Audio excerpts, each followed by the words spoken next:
Ofertando você que está se preparando para a prova da PRF administrativa. Saiba que você vai se deparar com uma banca que é a banca da FUNCAB, e essa banca é uma banca tranquila. Tranquila entre aspas, porque ela é muito fácil, as suas questões são extremamente simples. E aí que vem o meu medo, porque uma vez que a prova apresenta questões simples, não traz redação e só coloca questões onde você tem que resolver elas selecionando uma alternativa, ou seja, você já sabe que pelo menos uma alternativa vai ter, você vai ter um problema, você vai ter que gabaritar. Informática, por exemplo, é obrigação sua gabaritar a prova, por conta dos assuntos que ela coloca de maneira mais superficial. E aí está um dos fatores extremamente importantes, como olhar para a prova. A prova da FUNCAB deve ser analisada de maneira simples, como um usuário olhando para as ferramentas mais simples da sua concepção. A ferramenta básica, o atalho, e você muitas vezes vai ter que escolher qual é a alternativa menos errada. Sim, porque eles vão colocar muitas questões em que você vai olhar para a alternativa, nenhuma delas vai se encaixar. Aí você vai ter que diminuir o seu critério de análise. Na verdade, você já vai para a prova com um critério de análise mais baixo e ainda vai ter que algumas vezes baixar um pouquinho mais. E vai ter que aceitar determinados erros supostamente colocados pela prova. Então, cuidado com esse detalhe. A ideia é você fazer as questões com tranquilidade. São questões simples, curtas, rápidas de serem resolvidas. Então você consegue aí aproveitar o máximo tempo decorrido dentro da prova. Mas muito cuidado com essas questões na sua simplicidade. E aí temos alguns pontos que podemos destacar. Uma das coisas que a FUNCAB mais coloca dentro das suas provas é a respeito do correio eletrônico. Então ela traz aí questões abordando basicamente as características de uso da ferramenta de e-mail. Por exemplo, caixa de entrada e estruturas básicas de envio. Por exemplo, os campos básicos. Você tem lá, por exemplo, para escrever um e-mail, os campos para, o campo CC e o campo CCO, também chamado BCC. Então, um campinho básico para você escrever uma mensagem de e-mail. E aí, quando você descreve os seus destinos dentro desse campo, por exemplo, você coloca lá destino 1, destino 2, destino 3 e destino 4, ao descrever a mensagem e ainda acrescentar mais outros destinos, aqui o destino 5, destino 6 e destino 7, você deve notar o seguinte, que aqui você já tem uma das questões comuns da banca, perguntando, ao enviar essa mensagem, quem irá acessar essa informação? Muitas vezes ela não vai perguntar assim, simples e direta, ela coloca uma enrolaçãozinha no meio. Ela diz para você, olha, o cara que está no campo com cópia oculta vai ver que a mensagem foi enviada para ele e o destinatário também, que está lá no campo para ver que foi enviado para ele? Não, é só ele e você, quem enviou para ele, que vai ter acesso à informação de que ele recebeu. Ou seja, quando você encaminha a mensagem com este formato, você tem que o destino 1 enxerga que o 2, o 3 e o 4 também receberam a informação, a mensagem. O 2, no mesmo caso, ele enxerga que o 1, o 3 e o 4 receberam. O 3 enxerga que o 1, 2 e 3 e o próprio 4 também receberam a informação. Note que na prática, campo par e com cópia são iguais, eles só mudam na concepção. A ideia do campo com cópia é simplesmente enviar a informação para essa pessoa, mas não como sendo o real destino, apenas indicando que ele está tendo acesso à informação também para a ciência dela. E é só isso. Agora, o campo com cópia oculta é quando você quer enviar informação para alguém, mas você não quer que os outros saibam que ele recebeu. Então, quando você enviar a informação, o destino 5, ele sabe que todos os destinos 1, 2, 3 e 4 vão receber. Então, o 5 vê que eles recebem. Então, ele conhece os outros. Mas o próprio 5 não conhece o 6 e o 7. Assim como o 6 não vê o 5, não vê o 7, o 7 não vê o 5 ou o 6. Eles veem todos os outros, mas eles não se enxergam dentro dos e-mails que foram aí encaminhados. Então eles não sabem quem recebeu a mensagem se estiver aqui neste campo. Então esse é o cuidado a respeito do correio eletrônico.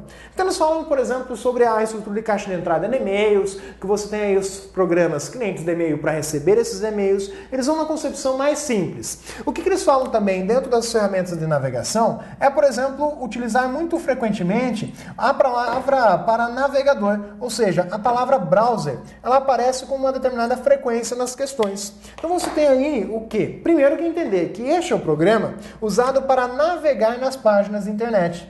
Então, o navegador. Você tem vários navegadores. Você tem Internet Explorer, você tem Mozilla Firefox, Google Chrome, mas você tem a concepção básica, que é um programa cuja finalidade é permitir o acesso às páginas da internet. É basicamente algo necessário, essencial para acessar páginas da internet, apesar de existirem outros meios e recursos da internet que poderiam ser acessados sem o navegador, mas ele se torna uma ferramenta básica para esta manipulação. Então aqui aparecem muitas questões acerca dessas ferramentas e recursos de navegação. Mas o que mais eles colocam também dentro da ideia da informática é a respeito, por exemplo, dos editores de texto. Então vamos falar aí um pouquinho sobre as ferramentas e características do Microsoft Word, por exemplo. O que o Word traz de recursos que podem ser associados? Primeira ideia básica é a organização das informações. O que você deve saber aí? É que você tem aí o menu arquivo dentro do Word, ainda existe, vamos aí como um partido, por exemplo, 2010, você tem a sua organização.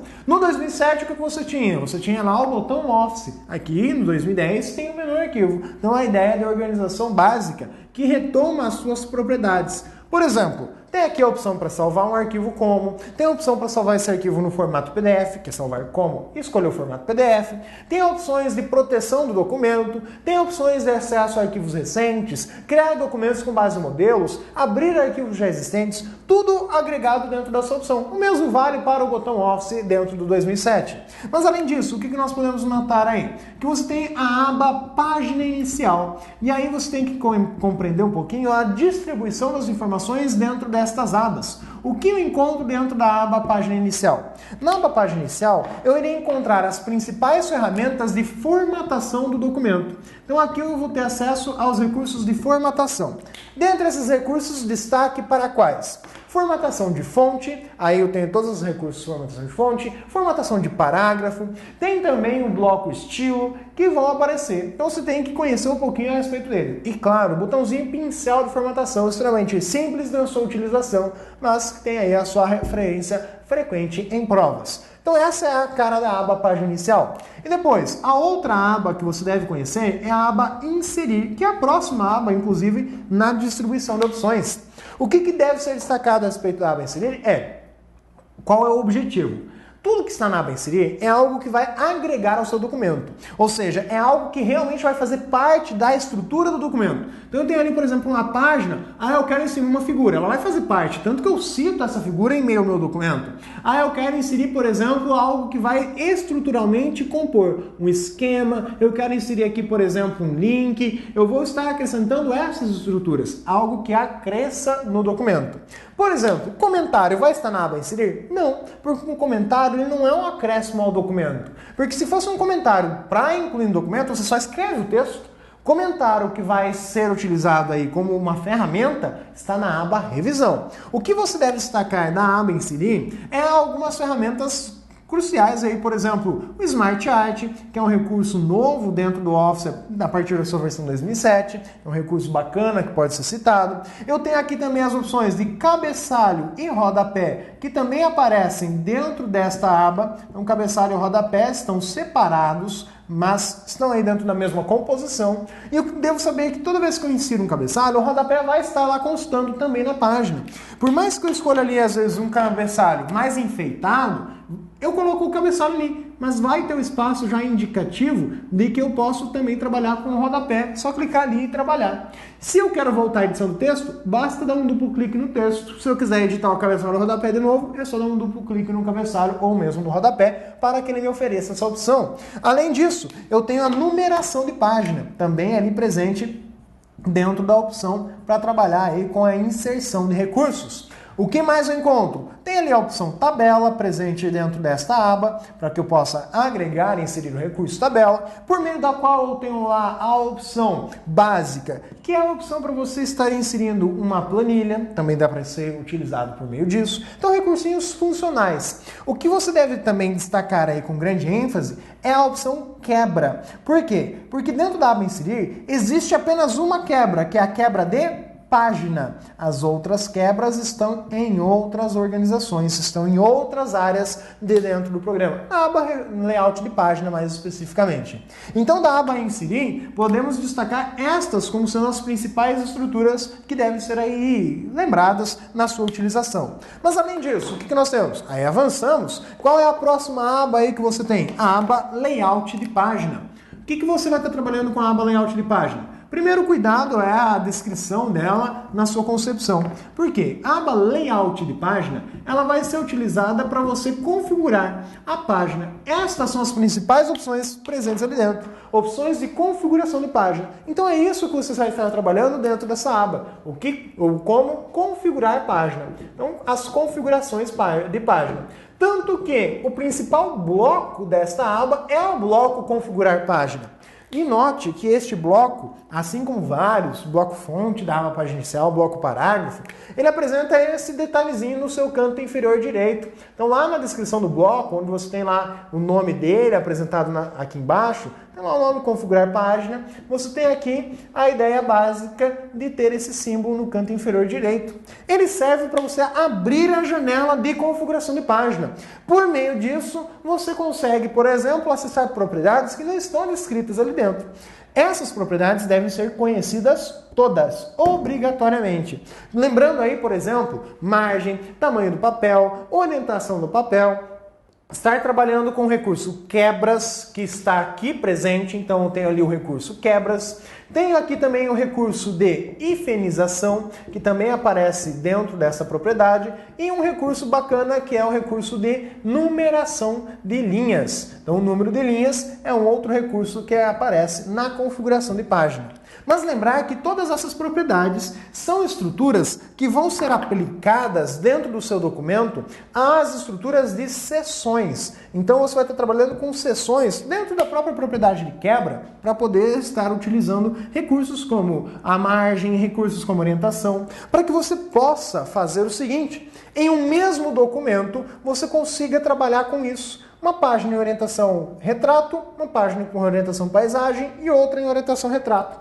Isso é possível, mas desde que você utilize as seções. O mesmo também pode ser feito para cabeçalho e rodapé. Você diz, olha, essa página aqui eu quero um cabeçalho que vai aparecer. Nessa aqui eu não quero, nessa aqui eu não quero. Então eu posso fazer isso. Eu posso estar dinamizando essa utilização. Eu posso estar colocando cabeçalhos diferentes, desde que eu me utilize da ferramenta que são as seções que eu vou estar editando no meu documento. Então, recurso aí básico dentro da ferramenta dos editores de texto.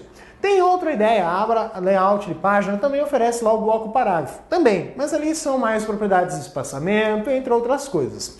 O que mais pode ser destacado aí? Você tem a outra aba importante, que é a aba referências. Tem a correspondências aí no meio também. Mas a correspondências é uma aba que só tem um recurso importante, mala direta. Só isso. Da aba referências, você deve observar o seguinte, que ela vai trazer as principais opções que vão referenciar algo. Por exemplo, o que eu vou ter aqui que vai me permitir referenciar informações? Eu vou ter aqui, por exemplo, o sumário, que é a primeira opção desta aba.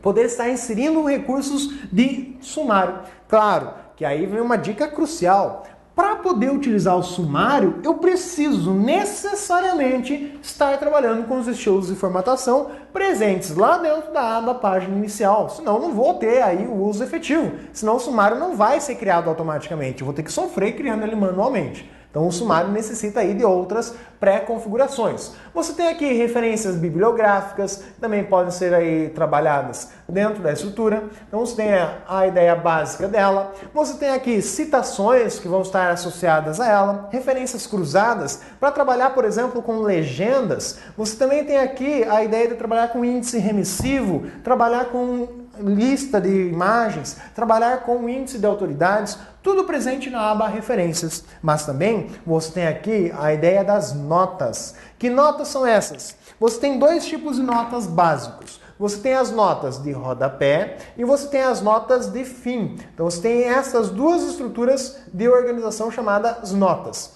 Qual é a ideia básica? As teclas atalho associadas a ela. Por exemplo, nota de rodapé. O que você vai usar como tecla para inserir nota de rodapé? Você vai usar a combinação Ctrl mais Alt mais a tecla F, porque é a nota de footer, de rodapé. Enquanto que a nota de fim é a combinação Ctrl mais Alt mais a tecla D, que é a tecla End. Então vamos ter ali a ideia do Ctrl Alt D para inserir uma nota de fim. A nota de fim ela pode ser uma estrutura de fim de sessão ou pode estar associada ao fim do documento. Então eu posso trabalhar com as duas estruturas.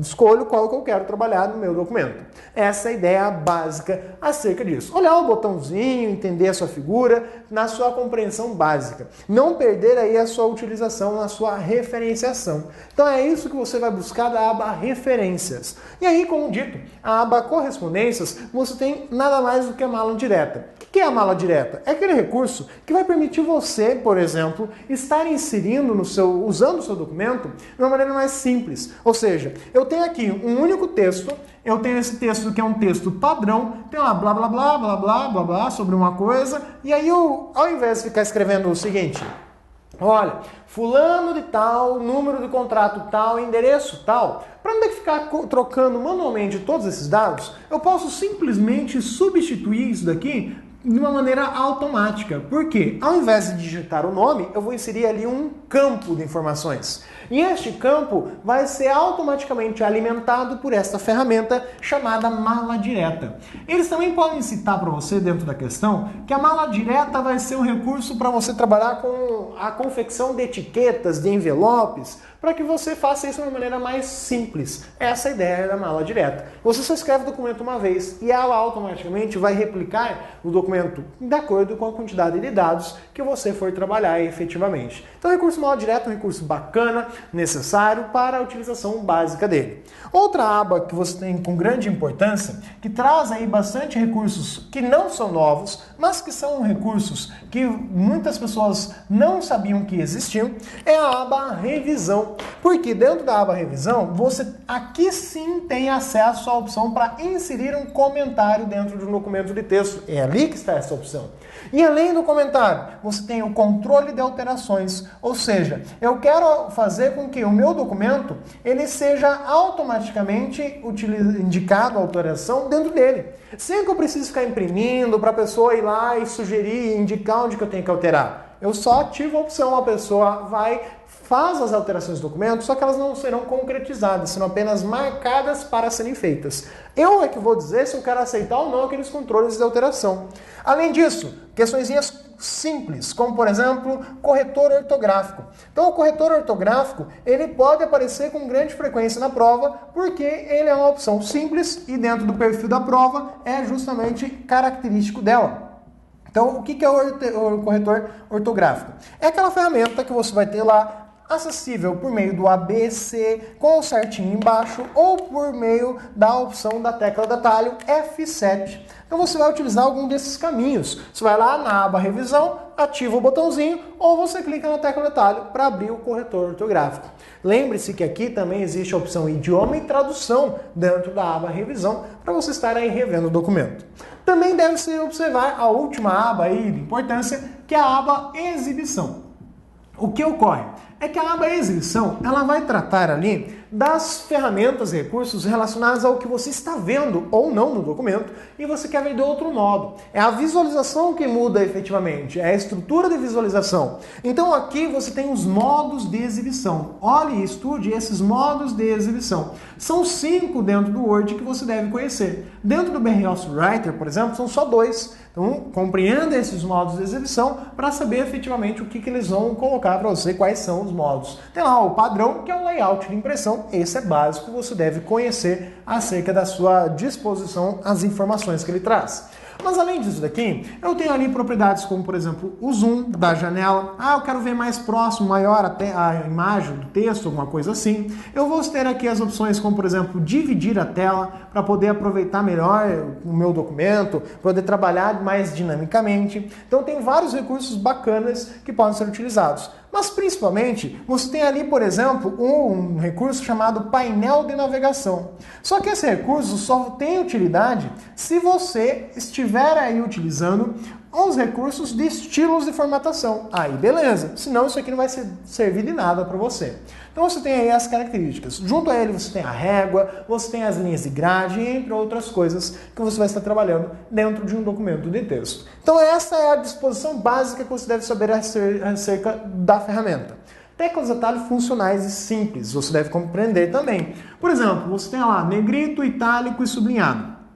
Opções simples, sutis. No Word, no Writer, quais são as comparações? Por exemplo, se formos pegar o Word e atribuir a tecla atalho para negrito do Word, é a tecla atalho Ctrl mais a letra N. O itálico é o Ctrl mais a letra I. O sublinhado é o Ctrl mais a letra S. E se for dentro do Writer, o que eu faço com essas combinações de teclas atalho?